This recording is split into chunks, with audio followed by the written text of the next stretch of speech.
Here's your Forbes Daily Briefing for Wednesday, May 1st. Today on Forbes, how a bold 35-year-old CEO fired up a $100 million jerky brand. As Eugene Kang, CEO of Country Archer, steps into his jerky factory in San Bernardino, California, the tang of vinegar and soy sauce, laced with the pungent scent of raw beef, hits immediately. Slabs of 5-pound rounds get injected via 100 needles with a mango and habanero marinade. And after soaking it all in overnight, the meat then moves into low and slow ovens.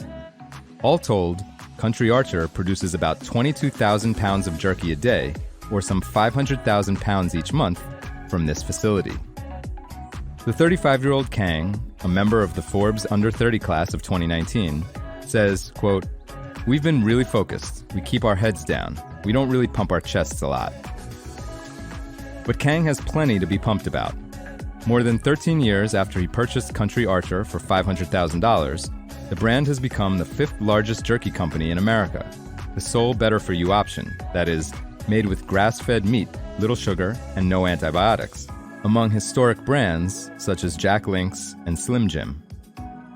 With more than $100 million in annual revenue, Country Archer is now at a crucial inflection point.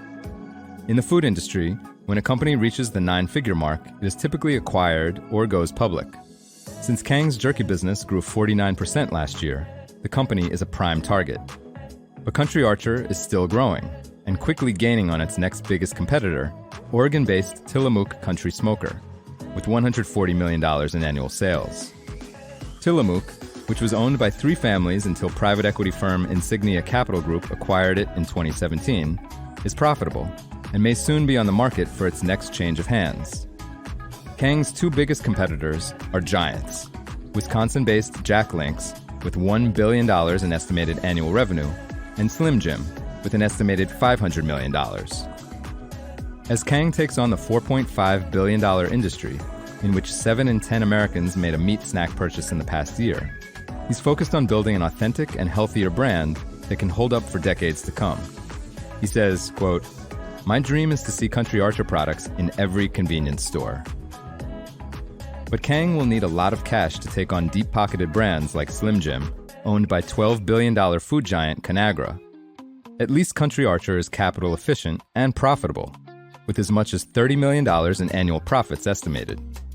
That gives Kang the freedom to use profits to self-fund the construction of 6,000 square feet more production space this year at the 72,000 square foot San Bernardino plant, which has been leased since 2020. Kang is the son of a South Korean immigrant who ran gas stations in the desert of Southern California. He has been a student of the jerky industry since he was stocking his family's stores as a kid. He and his business partner, his Aunt Susan, share 50% ownership of Country Archer.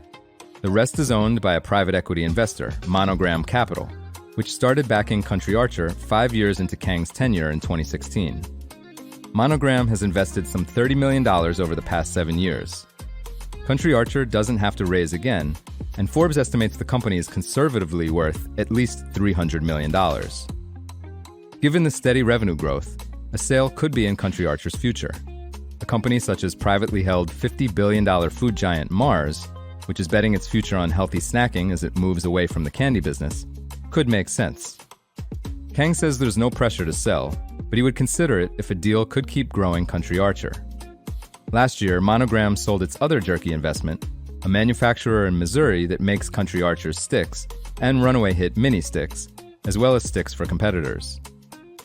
Monogram co-founder and partner Jared Stein reflects on Country Archer and compares it to the snack bar company Kind, in which Mars acquired a majority stake for $5 billion in 2020.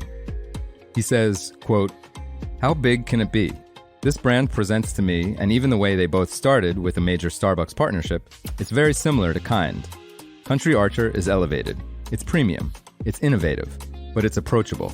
It has tremendous runway ahead of it to grow into a house of brands across the snack space that are all protein-led." For full coverage, check out Chloe Sorvino's piece on Forbes.com. This is Kieran Meadows from Forbes. Thanks for tuning in.